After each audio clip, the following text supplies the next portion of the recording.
So the first thing we're going to put on our new main menu child canvas is actually going to be what's called the title text.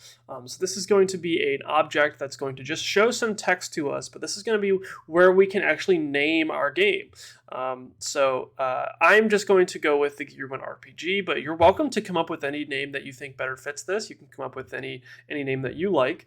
So I'm going to right click on main menu, go to UI, and then go to text Mesh Pro. So at the top here, there's two texts. We want the one that's called Text Mesh Pro because that's going to give us some more options to customize this object. And we're also going to rename this to TitleText. And you're going to see, as long as we're in the game view, that we have this new text now floating in the middle of our screen. Before we get into customizing that text, let's go down to this alignment section here in the middle of this Text Mesh Pro component. We're going to go to alignment, and we want to select the center options here. So we're going to pick the one that's the second from the right on this side, and then second from the right on that. So that's just going to center it both left to right and up and down. And then we're going to increase our height to 200 and our width to 400, just so we have a little bit more room to work with. And then now in our text input, you can put whatever you want to name the game. So again, I'm just going to do Gear 1 RPG.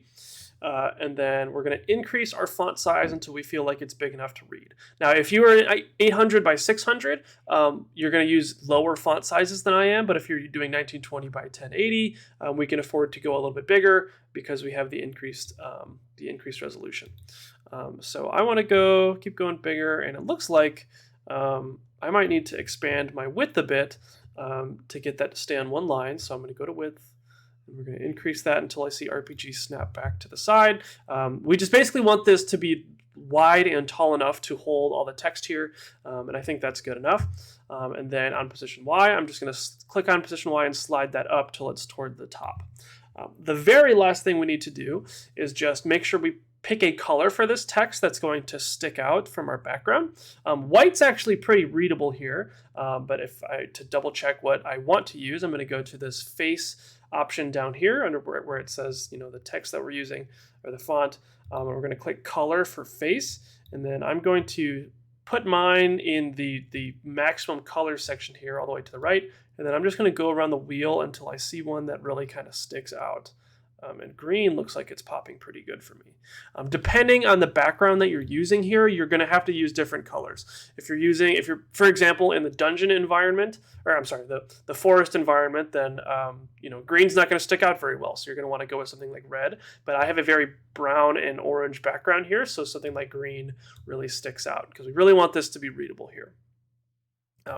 So once you've got a color, you can also change the color of your outline, though I think black is going to look the best most of the time, and I'm going to leave mine as black. But again, this is your game, so you can customize that as much as you want.